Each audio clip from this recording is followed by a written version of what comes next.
Assalamualaikum. Hari ni kakak Sugi nak ajar bab respirasi tingkatan 3. Okey, before saya nak start kelas saya nak adik-adik pergi ambil nota dan salin apa yang saya ajarkan dalam whiteboard ni. Okey, first is saya nak cover bab pengangkutan oksigen ni dalam badan manusia. So ramai student tanya dekat saya, mereka kurang jelas dan kurang faham tentang bagaimana oksigen mengangkut ke sel. So tak apa, saya akan ajarkan ni. Ini adalah cara senang, okey, untuk adik nak start. Mula-mula, proses pengangkutan oksigen. Kita ada 3 proses sahaja. So, first process is resapan oksigen dari alveoli ke kapilari darah. Okey, kita boleh guna perkataan lain. Kalau untuk oksigen atau melibatkan alveoli, kita kena menggunakan perkataan resapan paling sesuai. Okey, resap ke alveoli. So adik-adik tahu alveoli dekat bahagian peparu. Okey, yang ni peparu kita. Yang ni bronchus, yang ni bronchiol. Bronchiol mengandungi alveolus. Okey, macam bunga-bunga. Okey, ini alveolus. Kapilari darah nanti saya akan terangkan. Ini first proses kita. Lepas itu, second proses, oksigen mengangkut ke sel darah merah. Okey. Dan ketiga adalah resapan oksigen dari alveolus ke sel. So, ini adalah satu proses bagaimana mengangkut oksigen. Okey. So, apa itu kapilari darah? Kapilari darah terdapat di alveolus. Yang ini merupakan kapilari darah di mana ia mengandungi sel darah merah. Okey. Okay, kenapa sel darah merah kakak? Okay, kakak boleh terangkan. Sel darah merah ini adalah macam lori ya. Ini lori yang berkawan baik dengan oksigen untuk mengangkut dan meresap ke sel. Sebab tu kita kena ada sel darah merah. So tanpa sel darah merah, okey, resapan oksigen tidak berlaku dalam badan manusia. Okey. So adik-adik kena ingatkan tiga poin ni, di mana tiga poin ni adalah sangat penting untuk proses pengangkutan oksigen. Sekarang kakak nak ajarkan tentang proses pengangkutan oksigen. So, first, oksigen meresap ke dalam alveoli. Okey, karena alveoli, oksigen akan meresap. Okey, selepas itu, oksigen akan meresap ke dalam kapilari darah. Okey, ini second proses. Oksigen akan meresap ke dalam kapilari darah. Okay, dalam kapilari darah saya tak bagi tahu tadi ada red blood cell. Okey. Kenapa kena ada red blood cell? Sebab oksigen degil. Tahu tak?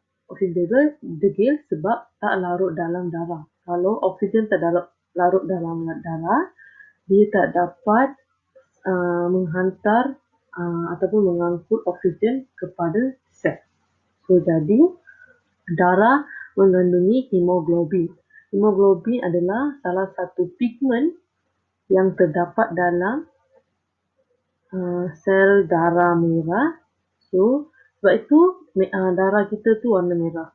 Sebab ada pigmen hemoglobin. Okay. Kamu boleh tanya dekat saya, apakah fungsi hemoglobin? Okay, hemoglobin adalah berkawan dengan oksigen. Okey, berkawan dengan oksigen dan membentuk oksihemoglobin.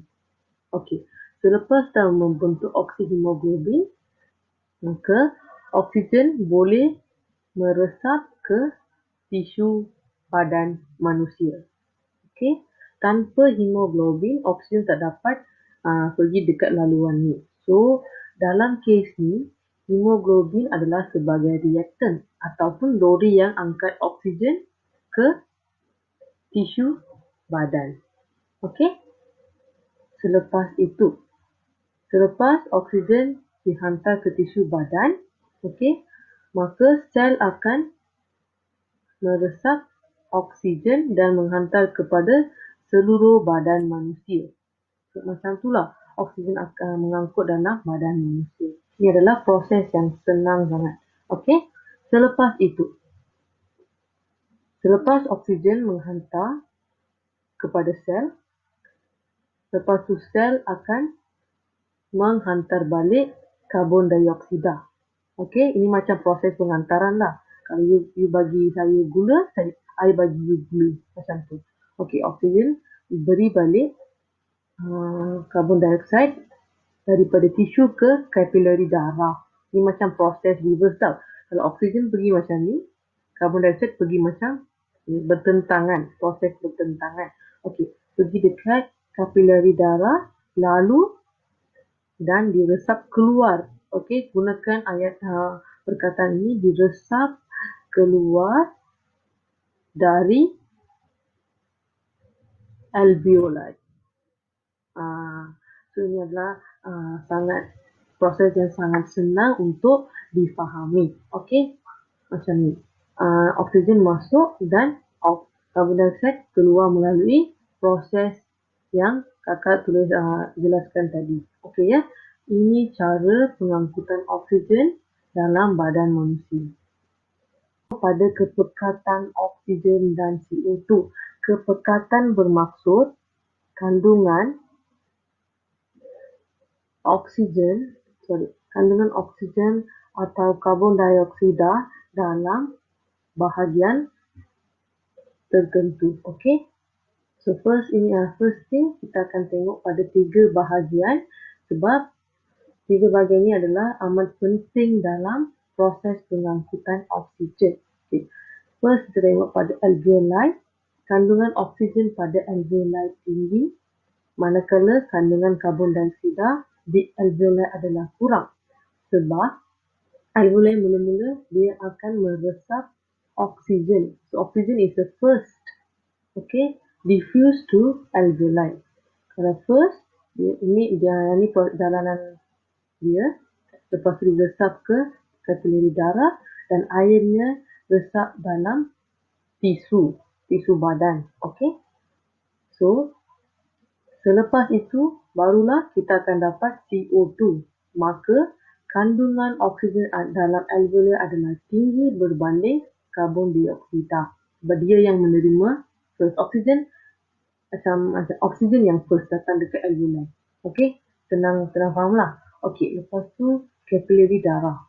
Sama dengan alveoli, kandungan oksigen tinggi, manakala kandungan karbon dioksida kurang. Tadi saya dah terangkan, orang yang first jalan adalah dapat oksigen yang tinggi. Maka kapilari darah dia punya kandungan oksigen tinggi berbanding dengan karbon dioksida. Tapi bagi case sel ni, dia macam bertentangan lah. Okey, kandungan oksigen rendah manakala kandungan karbon dioksida tinggi.